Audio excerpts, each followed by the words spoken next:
muslimin. Siapa yang menentang Islam, musnahlah dalil dan hujahnya. Bersatulah, hai nasta'inuhu wa nastaghfiruh wa na'udzu billahi min syururi anfusina wa min sayyiati a'malina. May yahdihillahu fala mudhillalah wa may yudlil fala hadiyalah. Asyhadu an la ilaha illallah wahdahu la syarikalah wa asyhadu anna Muhammadan abduhu wa rasuluh, amma ba'du. Hadirin ikhwatu iman, baik yang datang dari Jakarta, Banjar, Banjarsari, Ciamis, Tasik, Cianjur, Sukabumi.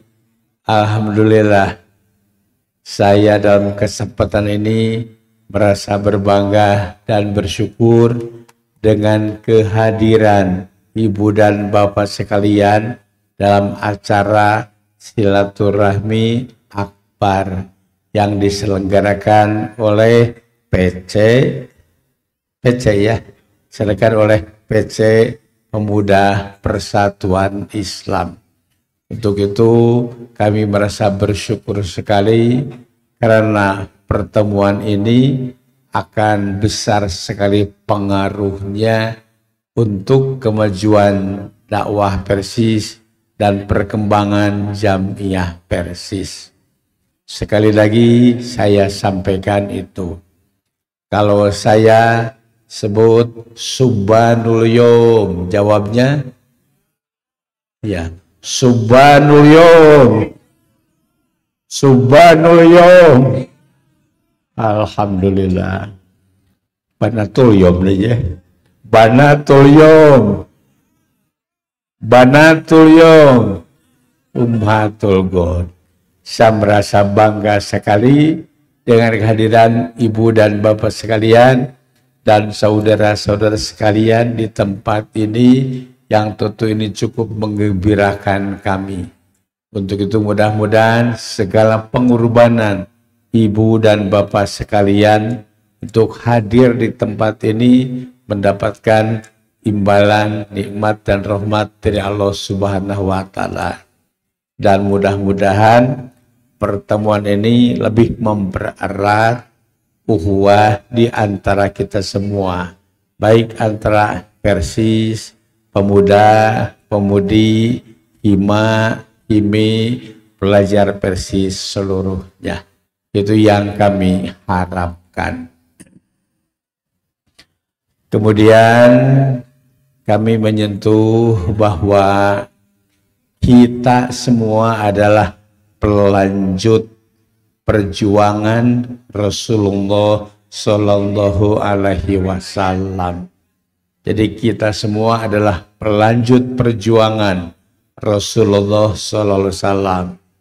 Setelah Nabi wafat, tidak digantikan lagi oleh Nabi, tapi dilanjutkan oleh perjuangan para ulama dan para mujahid dakwah untuk mengembangkan ajaran Islam itu. Maka mudah-mudahan para mubaligh, para dai diberikan kekuatan untuk terus memperjuangkan agama Islam. Dalam satu ayat dinyatakan, a'udzubillahi minasyaitonirrajim, wa ma arsalnaka illa rahmatan lil alamin. Kami tidak mengutus kamu Muhammad kecuali agar menjadi rahmat bagi seluruh alam. Bukan rahmatan lil mukminin saja, tapi rahmatan lil alamin. Bukan rahmatan linas, tapi juga rahmatan lil hayawan. Maksudnya kehadiran Nabi Muhammad sebagai Rasulullah, maka itu untuk menjadikan rahmatan lil alamin, termasuk yang muslimin, termasuk juga anas semuanya, dan termasuk juga hewan. Itu kehadiran Islam di tengah-tengah kita yang dibawakan oleh Rasulullah SAW. Maka tentu saja kehadiran Islam itu akan dirasakan. Demikian juga kehadiran Jamiah Persis, baik Persisnya, Persisrinya, dan seluruhnya mudah-mudahan juga menjadi rahmatan lil alamin, rahmat bagi seluruh alam. Tetapi tidak semua umat manusia menyadari dan memahami arti rahmat tersebut. Tergantung keilmuan dan keyakinan yang telah dimiliki. Anak kecil kalau dibandingkan pasti nangis. Maksud orang tua itu rahmat untuk anak kecil, untuk membersihkan fisiknya. Anak kecil diberi obat pasti susah dan nangis karena belum tahu bahwa itu obat. Demikian juga kehadiran umat Islam atau kehadiran Rasulullah belum disadari semuanya di waktu itu bahwa kehadiran Rasulullah sebagai rahmatan lil alamin. Bahkan dirasakan sebagai gangguan, sebagai pemecah belah kesatuan dan persatuan karena mereka tidak yakin. Umar sendiri, Umar bin Khattab pernah sengaja keluar dan telah menghunus pedang mau membunuh Nabi Muhammad. Di mana Muhammad? Muhammad itu laqad parroko jama'atana wasapaha ahlamana. Muhammad telah memecah belah kesatuan persatuan Quraisy dan telah menganggap bodoh kepada kami, akan saya bunuh. Mengapa menganggap bodoh? Karena Umar disalahkan pilihannya. Kalau menurut Islam tidak ada yang wajib disembah kecuali Allah. Umar pilihannya roti, nyembah roti. Subuh ngadonan roti, isuk-isuk dicita, babeberang disembah, pas sore dituang we pangeran teda lapar. Nah itu pilihan Umar begitu sangat rendah sekali. Sampai pernah Umar kepergok senyum sendiri yang jarang sekali seperti itu. Ditegur oleh para sahabat itu, mengapa ya Amirul Mukminin sampai senyum sendiri? Saya ingat di saat menyembah roti meni asa pang benerna. Di saat nyembah roti meni asa pas pisan. Padahal kalau diingat mun roti diantap sabulan bulukan. Maknya pangeran bulukan. Teka harti hari dama ya. Diantap sabulan bau hapuk. Maknya pangeran bau hapuk. Sengaja sangat rendah sekali pilihan saya. Kemudian itulah dalam meluruskan akidah mereka. Nabi Ibrahim mencoba mengkritisi kebiasaan orang tuanya yang suka nyembah berhala. Kata Ibrahim, atakbudu mala yasma'u wala yubsiru anka melalui saya. Ayahku, mengapa Bapak menyembah benda barang yang melihat tidak, mendengar tidak, nangtung ditangtungkeun, ngagoler digolerkeun, dibaturan teu atoheun, ditinggalkeun teu keueungeun, mere tara menta semauna ngarah naon nyembah nu kitu. Marah Ibrahim. Marah ayah Ibrahim, bahkan mengancam untuk membunuh Ibrahim. Itu orang tuanya sendiri. Padahal hujahnya sudah tidak ada lagi alasan yang kuat mengapa nyembah berhala. Nah itu diantaranya. Beda. Kalau meluruskan kesalahan matematik mudah. 2 kali 2, 5, cek guru. Langsung ditegur ke murid. Bapak, 2 kali 2 mau, oh iya, saya lupa. Mudah. Tapi untuk meluruskan akidah, sulit sekali untuk menerima. Itu dalam meluruskan akidah. Maka untuk itu perlu ketabahan, perlu kesabaran untuk meluruskan akidah. Nah, kehadiran Nabi Muhammad, juga kehadiran para ulama sebagai warasatul anbiya adalah rahmatan lil alamin, rahmat bagi seluruh alam. Jangankan yang muslim, yang kafir pun harus merasakan nikmat dan rahmat dari agama. Buktinya aya nu kupur dagang tiung, Cina dagang mukena, babah dagang sajadah, ayahnya tuh geuning tah nikmatina agama, nikmatina Ramadan teh geuning babah dagang sajadah. Makin Islam itu nu kupur lintuh, nu munafik nyapek, nu musyrik gini ya. Nah itu tah mesti dirasakan rahmatna Islam teh tah geuning nu kupur ge rasakan nikmat dan rahmat tina agama. Kemudian berapa juta hewan kurban yang disembelih di waktu kemarin Idul Adha.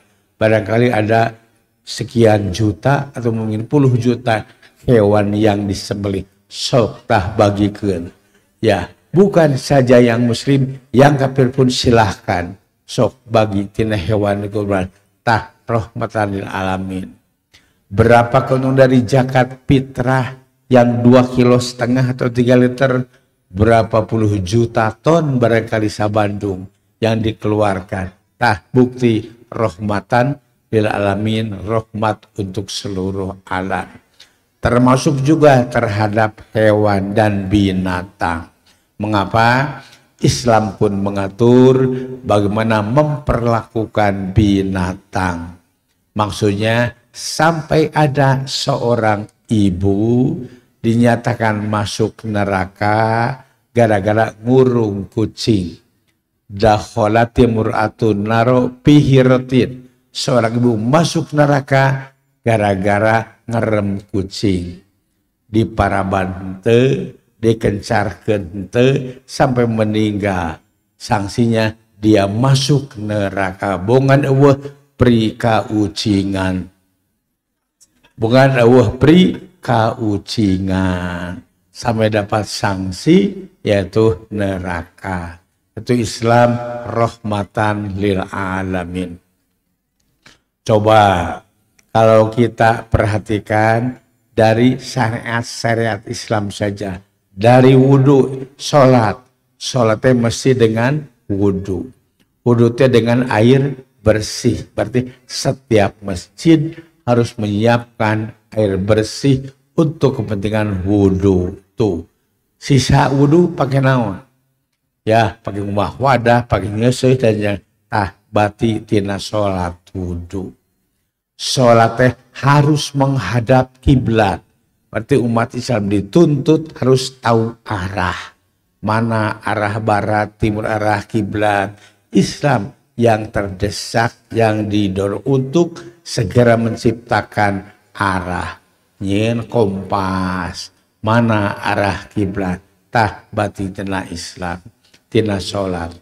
Sholat teh mesti dengan tutup aurat. Berapa ribu juta meter barangkali untuk kepentingan membuat sarung atau mukena tah bati tina sholat. Sholat teh mesti dalam waktu yang telah ditentukan, kitaban mauquta. Maka Islam harus menciptakan waktu.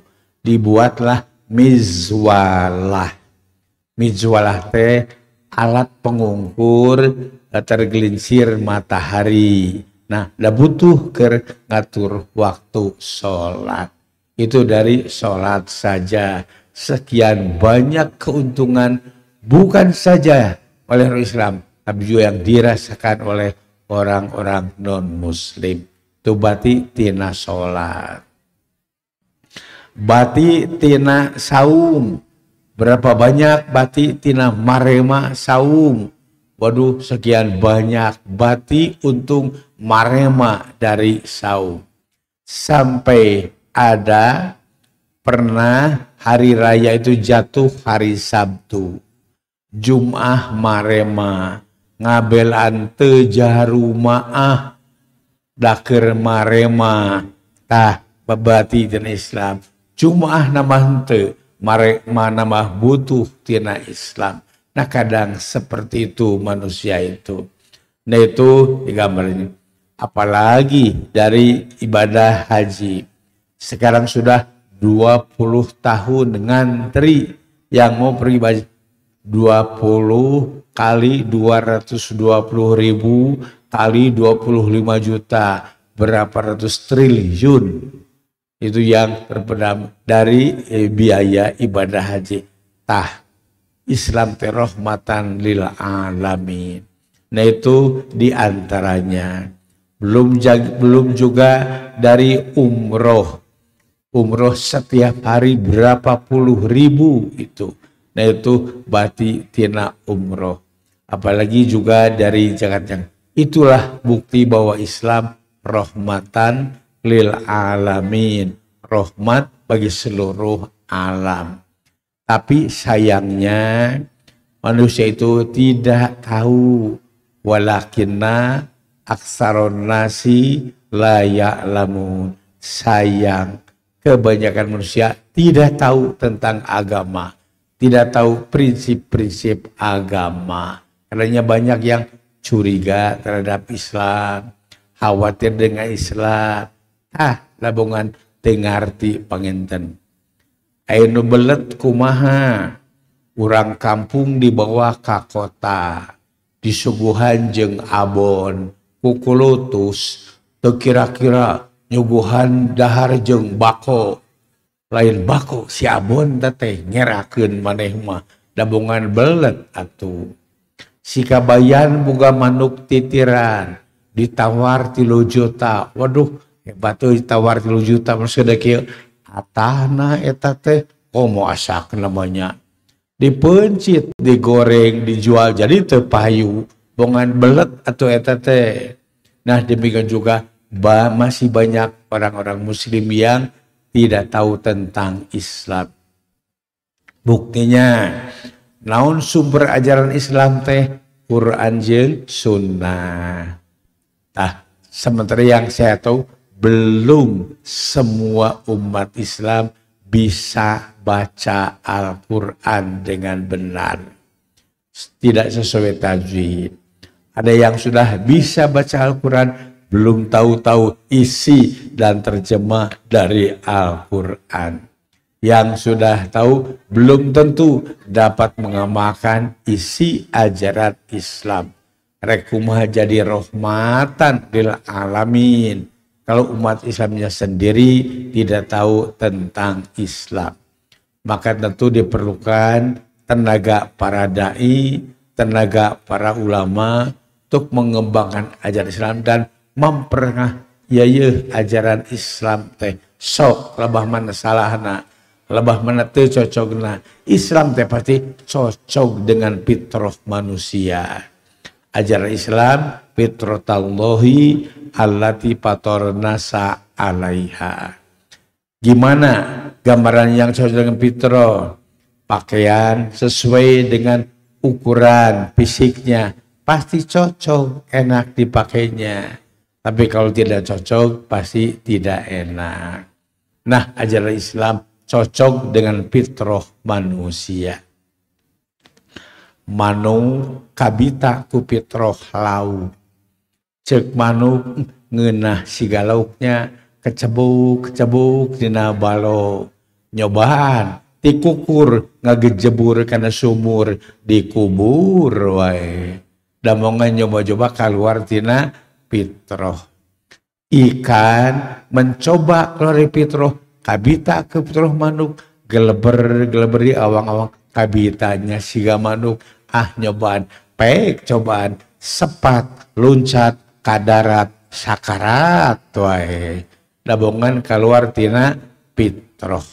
Nah itulah kita harus memperkenalkan mana Islam teh, mana petunjuk Quran dan Sunnah teh. Tak iya jangan sampai salah anggapan terhadap Islam juga terhadap ulama Islam. Itu yang kami harapkan. Kemudian juga maka tentu saja ini memerlukan tenaga para ulama, para dai, para mubalik untuk memperkenalkan ajaran Islam. Jangankan kepada luar Islam, kepada orang Islam pun masih perlu disosialisasikan ajaran Islam teh. Nah itu diantara maka diperlukan ulama. Kalau saya ulama betul. Kalau yang sekarang mah baru etam. Kalau ulama mah oe. Kalau baru mah kalau saya ulama. Kalau yang sekarang baru etamanya. Nah, ulama itu adalah warasatul anbiya, pewaris para nabi yang bertugas untuk mengembangkan ajaran Islam, untuk memerangi Islam, meluruskan manusia kepada jalan yang benar agar jangan salah pilih. Mengapa? Kadang-kadang manusia itu salah pilih, tidak tahu ajaran yang benar. Kabeh manusia hayang salamet, kabeh ge pasti hayang salamet bersama nu kafir hayangeun salamet. Ayo buktina bangsa copet ge mun maling teu kapanggih pokna alhamdulillah. Tuh geuningan copet ge hayangeun salamet, maling teu kapergok mah alhamdulillah babacaanana. Yang lebih mengherankan saya tuh di Lubuk Linggo, Sumatera Selatan, tatidinya tate tempatna jago-jago nyopet anu Jakarta, Bandung, Surabaya, tidinya di Lubuk Linggo. Eta lamun rek nyopet teh yasinan heula. Ya tahu dari Pak Husen orang pira ku baji Pak Haji mu urang ditu apa? Eta mereka edit nyopet teh yasinan heula 3 kali atau 7 kali ngariung yasinan da isuk rek edit nyopet kalah berhasil. Nah naon ceng isi surat yasinnya beti mangpaatkeun ku copet. Nah itu. Kemudian tikus pun mau selamat. Tikus saja mau selamat. Buktinya ayo orang mah lumpat dasieun di paehan ngan hanjakarna tikus teh belet duit 100.000 digegelan nepi ka pejet dipake sayang ari hulu lauk dina senteg dicokot nepi cilakaeun belet beurit ye belikeun beurit ka pasar 100.000 4 kiloun mahi 2 mingguun dan digegeran nepi ka pejet. Itu bodohnya tikus. Ada manusia yang seperti tikus? Ada? Ada ya mau selamat tapi tidak tahu jalan keselamatan. Al-Quran yahdi subulas salam, pasti menunjukkan jalan keselamatan. Kalau mau selamat tidak ada resepnya kecuali nih petunjuk Al-Quran. Laksanakan, pasti akan membawa jalan keselamatan dunia dan akhirat. Itu maksudnya sebagai ulama. Kemudian ulama itu bagaimana? Ulama itu kata Al-Ghazali bagaikan garamnya negara. Ya milhal bilad, ya ma'syarul qura, ya milhal bilad. Wahai para ulama, wahai garamnya negara. Berarti ulama teh tah uyahna negara. Mengapa? Kalau dilihat dari pasakan, masak naon, pasti kalau uyah nyayur, gurang goreng, nyamel, pasti harus pakai garam. Ulama teh uyah na nagara numere rasa nikmat lazat karena makanan adalah garamnya negara. Tapi kade para ulama harus sadar uyah mah murah. Mun ulama dianggap garam, uyah mah murah. Rek menta uyah, rek nyama teu kudu nyieun proposal. Langsung we kata tangga, ce aya uyah. Ya rek nyama saya tu uyah sok nyokot ku sorangan. Nya teluas menta daging mah. Ce aya sesa daging 2 kilo mah. Wah, malu deung. Menta uyah malu deung. Nah itu uyah nanagar. Bahkan bukan saja itu, kelihatan juga tidak. Cik mana uyahna dina anggeun kacang, dina gurang goreng katingali uyahna teu ngan teu diuyahan mah karasa teu sarianana. Nah itu diantaranya. Karenanya wayahna we dita ulama manya dianggap murah gitu. Ulama mah dianggap murah kene. Belum dianggap orang yang berjasa. Barangkali di dunia ini dengan kehadiran para ulama, padahal sok mun para ulama duka kumaha nasib bangsa jeung rakyat Indonesia mun teu kabing-bingna. Nah beteu katingali jasa ulama. Da ulama mah ngomean moral, akhlak. Ari itu mah bentuk fisik bangunan, tuh jembatan layangna, tuh gedungna, tuh itunya. Nah itu kalau mereka membangun fisik kelihatan. Ulama membangun moral dan akhlak bangsa moal katingali eta mah. Nah, dan teka tingali atuh mana hasilna. Nah itu diantaranya. Nah itu, tapi kalau tidak ada ulama duka kumaha nasib bangsa di dunia ye. Nah itu Pak, diantaranya nasib para ulama, nasib para asatidz, bahkan kadang-kadang dicuriga. Nah itu karena tidak tahu bagaimana dugaan para ulama. Tapi ulama teh pembagi, ada yang membagi, ada 4 bagian katanya ulama teh. Ada ulama yang meninggal, ada ulama yang meninggalkan, ada yang ulama yang ditinggalkan, ada ulama yang ketinggalan. Pada milih lumana tak.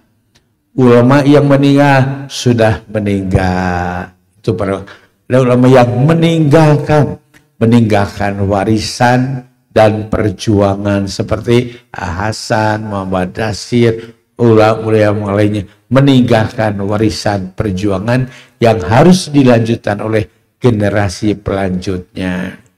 Ada juga ulama yang ditinggalkan karena sudah dianggap tidak komitmen lagi memperjuangkan keulamaannya, sudah tidak komitmen lagi memperjuangkan Islamnya, mau sudah bergeser maksud dan tujuannya untuk mencari dunia.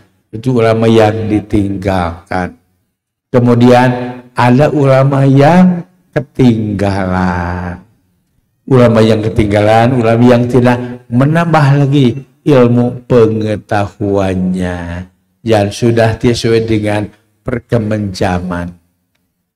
Saya pernah mendapatkan laporan di Garut. Ustadz, tadi khotib Jumat di masjid besar menyampaikan bahwa bumi ini aya dina tanuk sapi. Tanuk sapi dina lauk nun. Mata lamun gempa teh ngepot cenah laukna jadi gempa bumi. Eta teh materi khutbah Jumat di hadapan para intelek sampai menyatakan memang ada dalam kitabnya. Saya juga pernah baca di kitab Durratun Nasihin. Naon dalilna ta buktina dina Quran aya nun wal qalami wa ma yasturun tah dalilna sim kuring mun kitu dalilna cokot tuh nah laukna cek Quran ge qaf ban aya qaf juga lagi qaf cokot ta cek Quran ge qaf gitu teh qaf teh cokot berenanya kalau itu dasarnya. Itu seorang dokter laporan kepada saya, itu can usah leres, can pelajaran agama, orang intelek, orang bisa can itu. Apa betul itu ajaran Islam?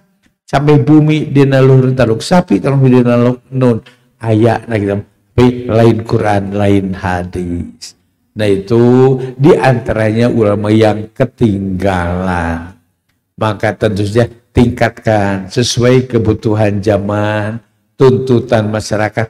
Cik butuh naon ya umat cing masyarakat teh jelas agama yang betul-betul dapat dipertanggungjawabkan. Nah itu diantaranya kedudukan para ulama. Jadi satu, ulama sebagai warasatul anbiya, pewaris para nabi.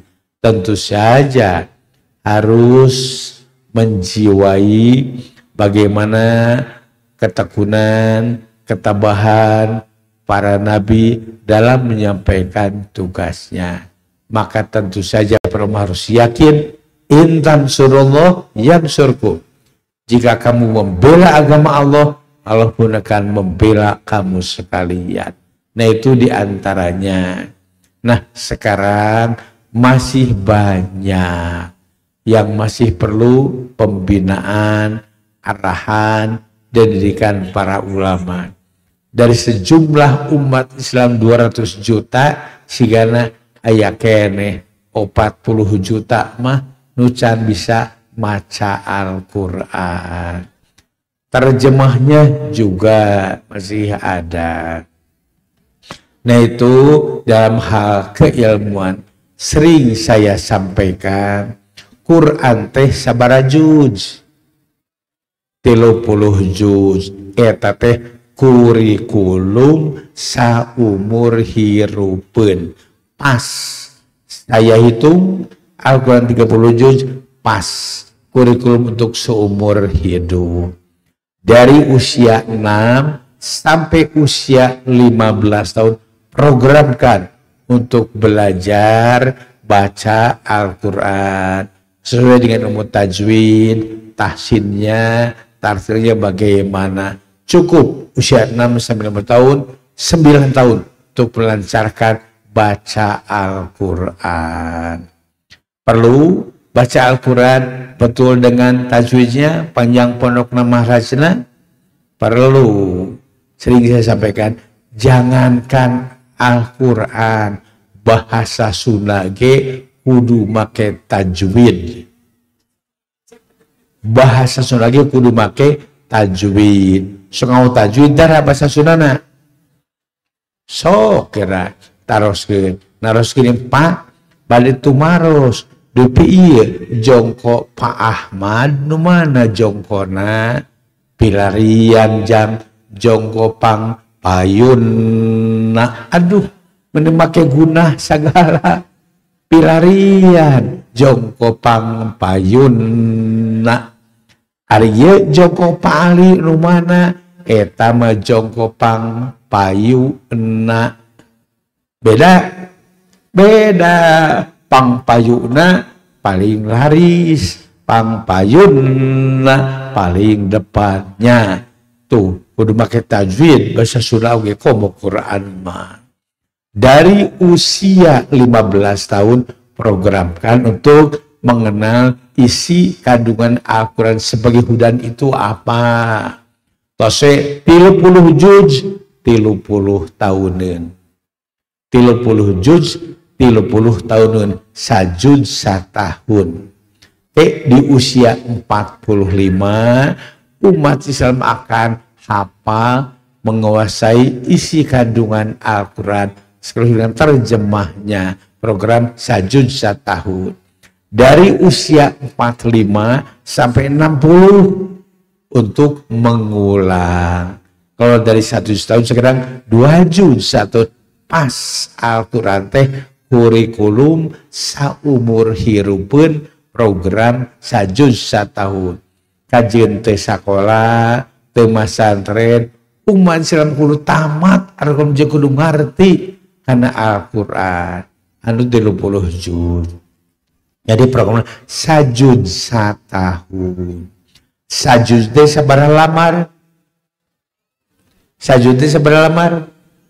10. Sajud teh 10 lamar untuk 1 tahun.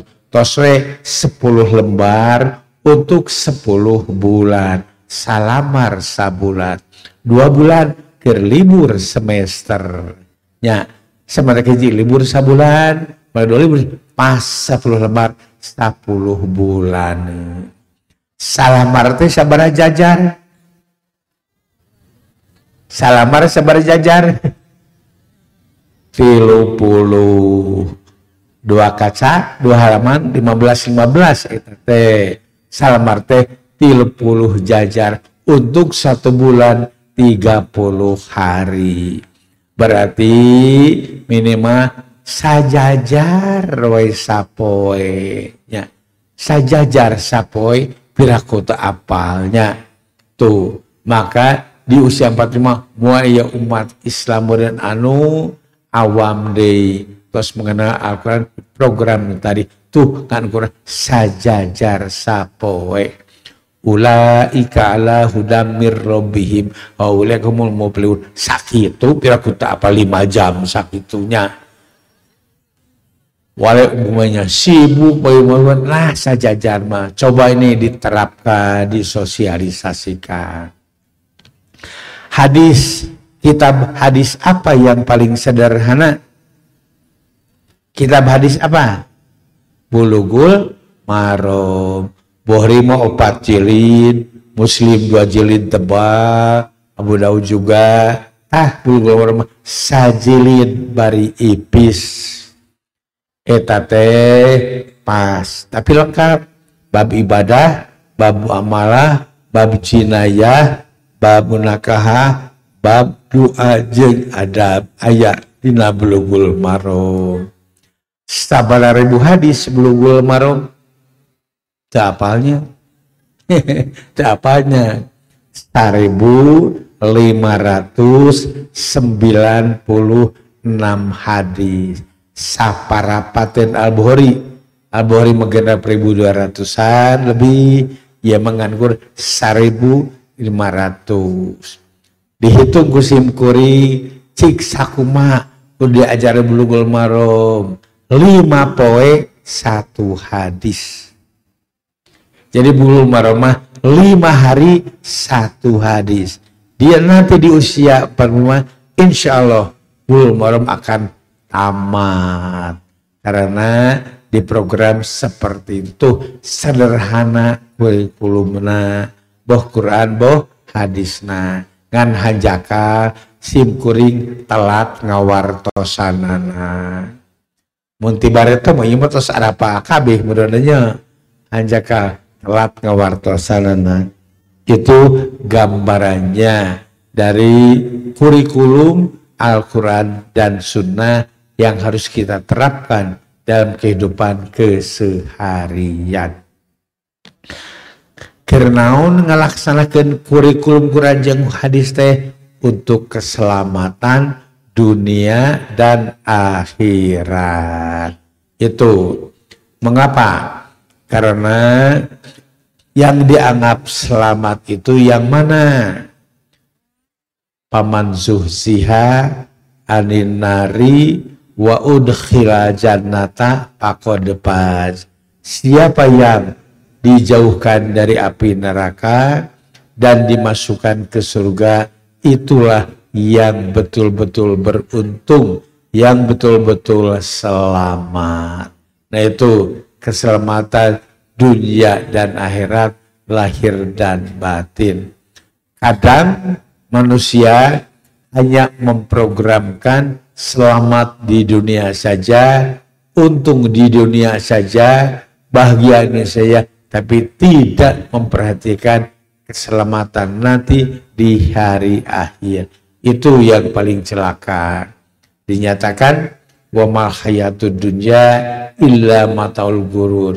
Mereka banyak yang tertipu dengan kehidupan dunia.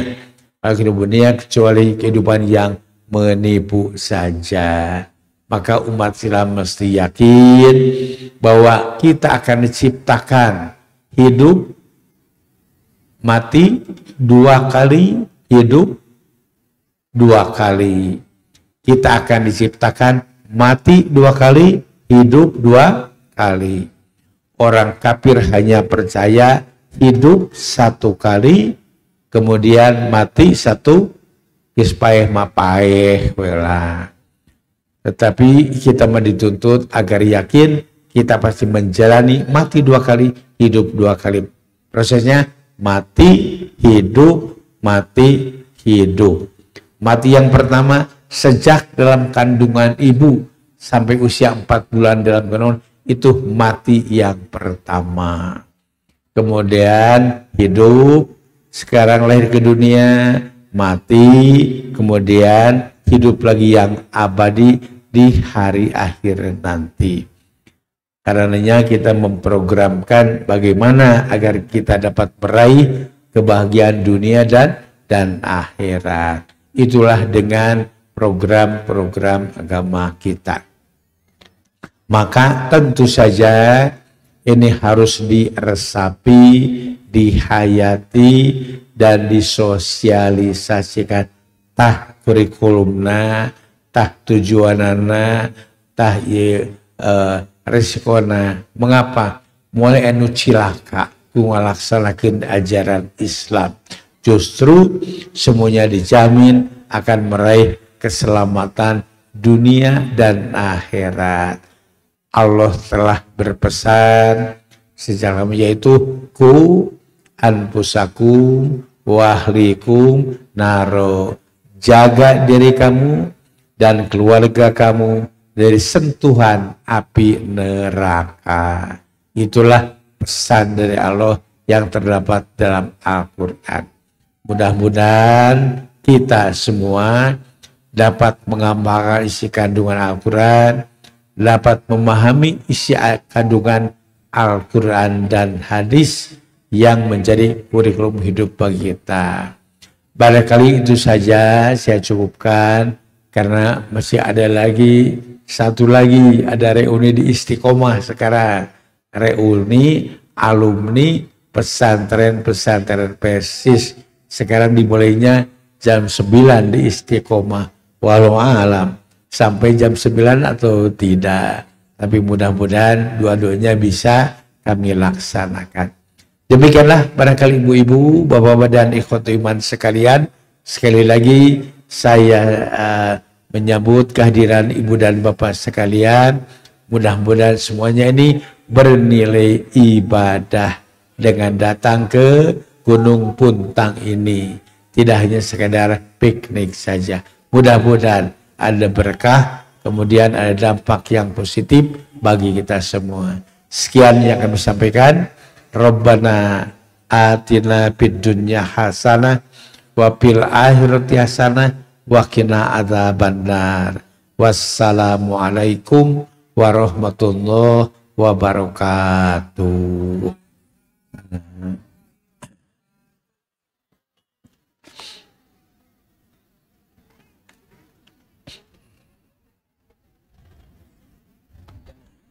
Dan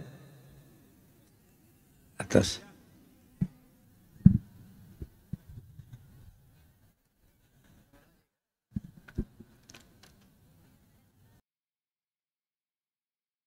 Bersatulah, bersatulah, hai muslimin. Siapa yang menentang Islam, musnahlah dalil dan hujahnya. Bersatulah, bersatulah, hai muslimin. Siapa yang menentang Islam, musnahlah dalil dan hujahnya.